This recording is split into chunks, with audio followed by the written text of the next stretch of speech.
Diqqat qiling, tezkor xabar. O'zgidromet agentligi hafta boshidan kutilayotgan ob-havo prognozini e'lon qildi.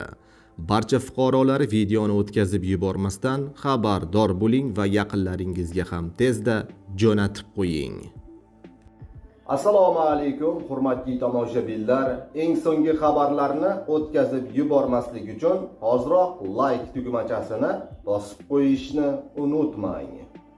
Diqqat qiling, O'zgidromet hafta boshidan kutilayotgan ob-havo prognozini e'lon qildi.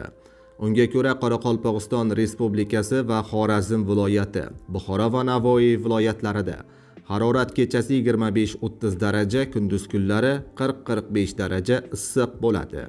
Yog'ingarchilik kutilmaydi. Toshkent, Sirdaryo, Jizzax viloyati va ayrim hududlarida harorat kechasi 22-27 daraja, kunduz kunlari 38-43 daraja issiq bo'ladi. Yog'ingarchilik kutilmaydi.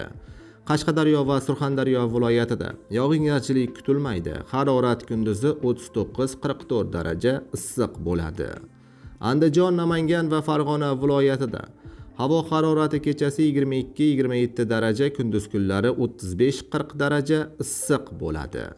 Yog'ingarchilik kutilmaydi. Respublikaning tog'oldi va tog'li hududlarida havo bulutli bo'ladi. Ba'zi joylarda o'zgaruvchan bo'ladi. Ayrim joylarda qisqa muddatli yomg'ir yog'ib, momaqaldiroq bo'lish ehtimoli bor. Harorat kechasi 17-22 daraja, kunduz kunlari 28-33 daraja issiq bo'ladi.